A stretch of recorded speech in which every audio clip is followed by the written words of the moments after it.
బంగ్లాదేశ్ రంగ్పూర్లో ఒక దారుణ ఘటన వెలుగు చూసింది. హిందూ ఫ్యామిలీ దారుణ హత్యకు గురైంది. తన ఇంటి మీదకు పైకి వెళ్ళి ఎందుకు డ్రగ్స్ తీసుకుంటున్నారు అంటూ ఇద్దరు వ్యక్తుల్ని నిలదీశాడు ఒక రిటైర్డ్ టీచర్ గణపతి చక్రవర్తి. దీంతో గణపతితో పాటు ఆయన భార్య, కూతురు, కొడుకుని కూడా అత్యంత దారుణంగా హత్య చేశారు.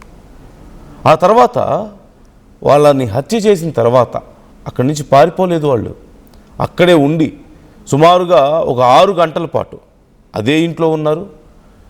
ఆ ఫ్రిడ్జ్లో ఉన్నటువంటి కీర, దోసకాయలు, ఖర్జూరాలు తింటూ టైంపాస్ చేశారు. అక్కడే స్నానం కూడా చేసి ఫ్రెష్ అయ్యారు. ఈ కేసులో ఇప్పటికీ ముగ్ధో, సిద్ధార్థ్ అనే ఇద్దరిని అరెస్ట్ చేశారు పోలీసులు. గురువారం రాత్రి గణపతి ఇంటిపైకి ఇద్దరు వ్యక్తులు వెళ్ళి అక్కడ డ్రగ్స్ తీసుకుంటున్నట్లుగా గుర్తించారు. అయితే తన ఇంటి మీదకి ఎందుకు వచ్చావంటూ గణపతి ప్రశ్నించడంతో గొడవ మొదలైంది. తమను గణపతి గుర్తుపడతాడన్న భయంతోనే ఆయన మెడలో టవల్ బిగించి ప్రాణాలు తీశారట ఆ దుండగులు. ఆ తర్వాత ఆ గొడవ జరుగుతున్న విషయం తెలిసి గణపతి భార్య ప్రీతిలత బిల్డింగ్ మీదకి వెళ్ళింది. ప్రీతిలతను సైతం అదే రీతిలో చంపేశారట. ఆ తర్వాత ఇంట్లోకి వెళ్ళి ఇంట్లో ఉన్నటువంటి గణపతి కూతురు అగామి, కుమారుడు ప్రియం ఇద్దరిని కూడా హత్య చేశారట. దాని తర్వాత సుమారుగా ఒక 6-7 గంటల పాటు అక్కడే ఉండి అక్కడే స్నానం చేసి ఫ్రిడ్జ్లో ఉన్న ఫుడ్ తిని లైక్ డేట్స్, కీరా ఇలాంటివన్నీ తిని రెస్ట్ తీసుకొని ఇంకొంచెం అక్కడ డ్రగ్స్ తీసుకొని ఆ తర్వాత అక్కడి నుంచి వాళ్ళ మృతదేహాలను కూడా ఇదేదో ఒక దొంగతనం జరిగింది, దొంగతనం కోసం వచ్చి ఈ హత్య చేశారు అన్నట్లుగా దాన్ని క్రియేట్ చేసి, అంటే వాళ్ళ మృతదేహాలని అక్కడ దూరంగా స్టెప్స్ మీద అలా పడేసి అక్కడి నుంచి వెళ్ళిపోయారట. అయితే ఈ విషయం తెలిసి వీళ్ళ నలుగురికి సంబంధించిన ఫోన్స్ స్విచ్ ఆఫ్ వస్తూ ఉన్నాయి. ఫ్యామిలీ మొత్తం ఫోన్స్ స్విచ్ ఆఫ్ వస్తూ ఉన్నాయి. ఎంతసేపటికి ఎవరి ఫోన్లో ఆన్ అవ్వడం లేదు. ఇక్కడ మరొక కీలకమైన విషయం, ఆ ఫోన్లని డిటర్జెంట్ వేసి డిటర్జెంట్ వాటర్లో వేసి ఆ డిటర్జెంట్ వాటర్లో ఫోన్లు వేస్తారట. ఎందుకు ఫోన్లు పనిచేయకుండా, అసలు ఎలాంటి ఎవిడెన్స్ దొరకకుండా ఉండాలనే ఉద్దేశంతో.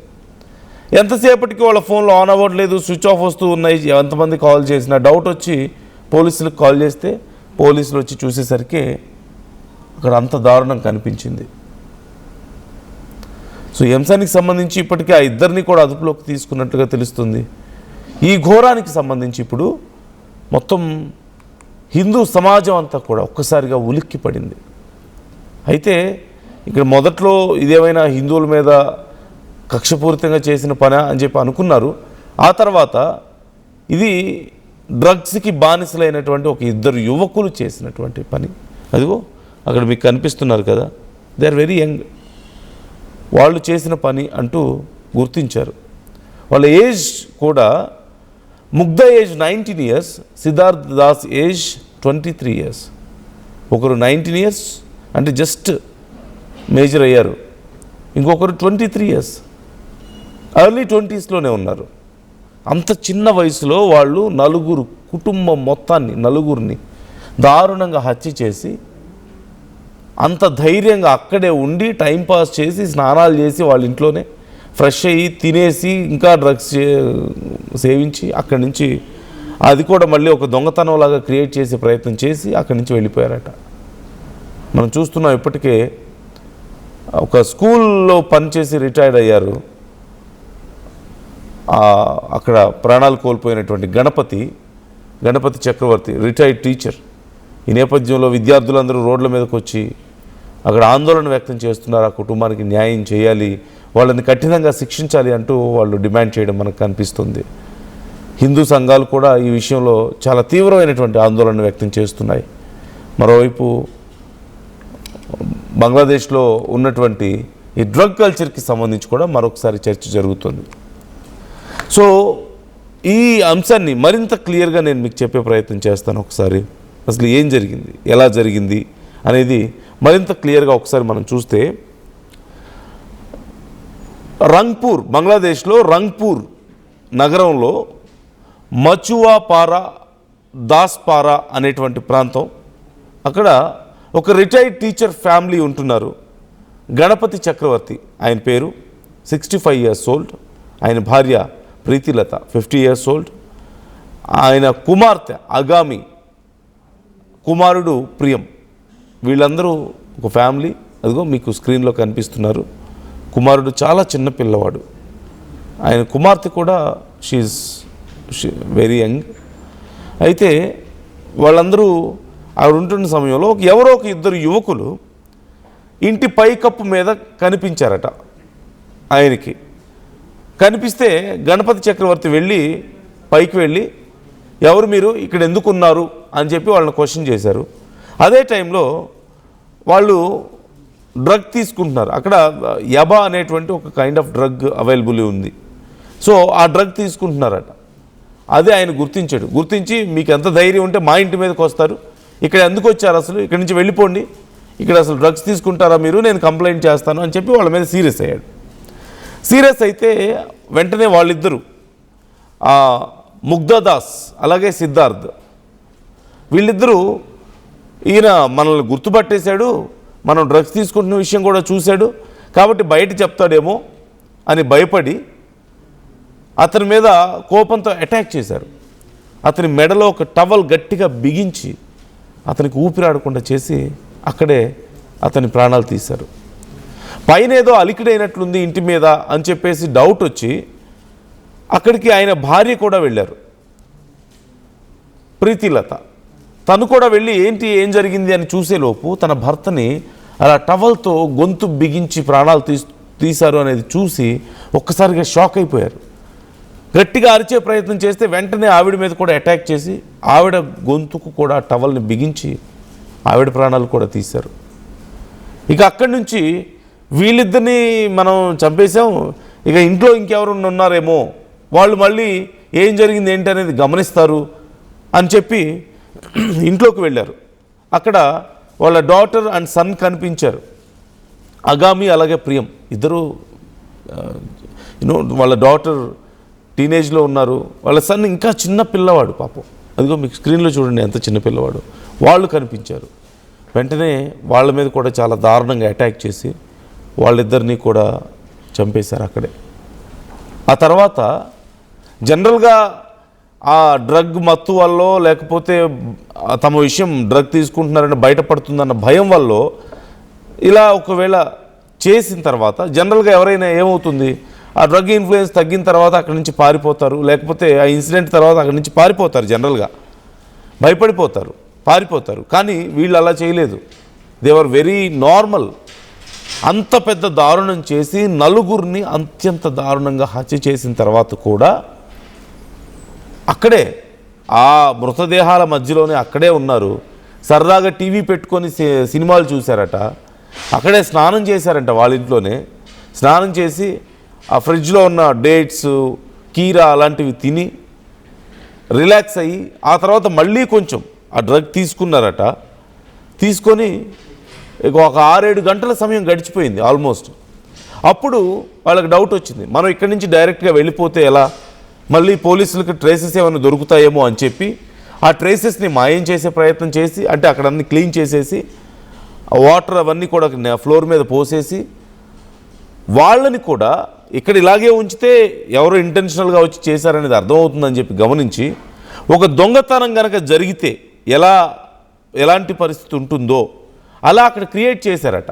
అంటే అక్కడ ఆ బీరువాని పగలగొట్టే ప్రయత్నం చేయడం, అక్కడ డబ్బులు దొంగతనం చేయడం, కొంచెం ఇలాంటివన్నీ చేసి వాళ్ళ మృతదేహాలను కూడా గణపతిని అక్కడే వదిలేశారు. పైన గణపతి ఇంటి పైకప్పు మీద వదిలేశారట.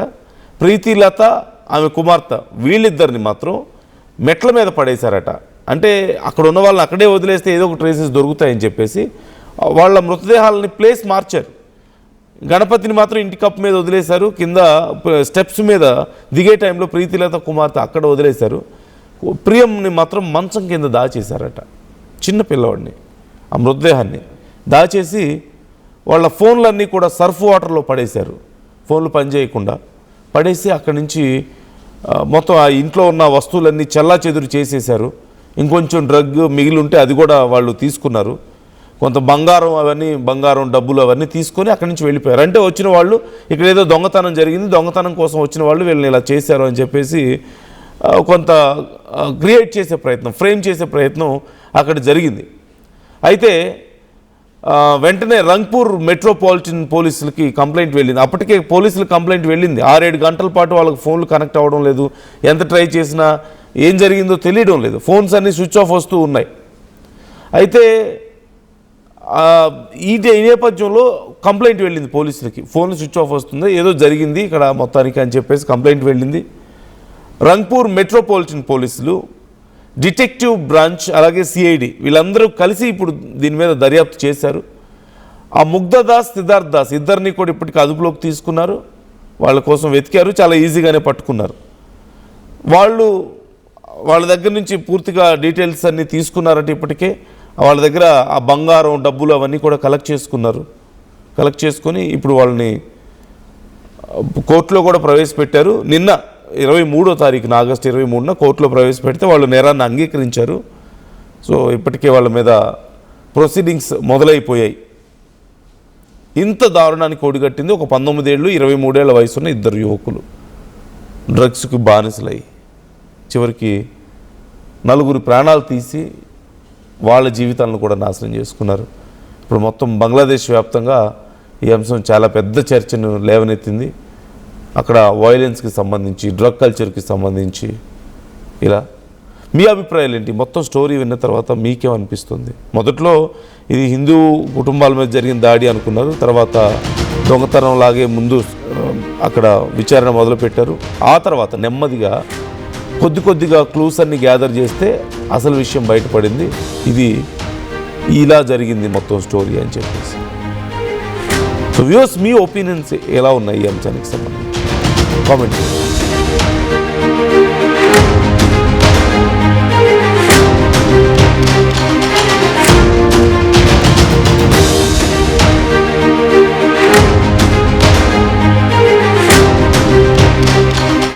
టోర్నమెంట్ కి ముందు పెయింట్ ఎలా చేస్తాం?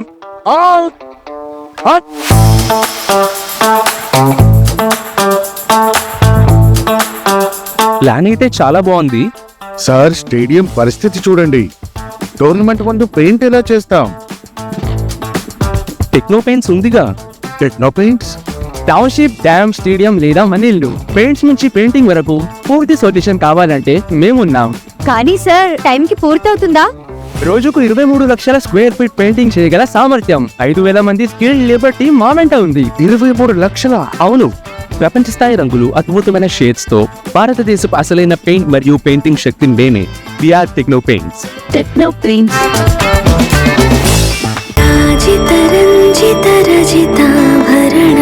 Pure in its form with grace made noble.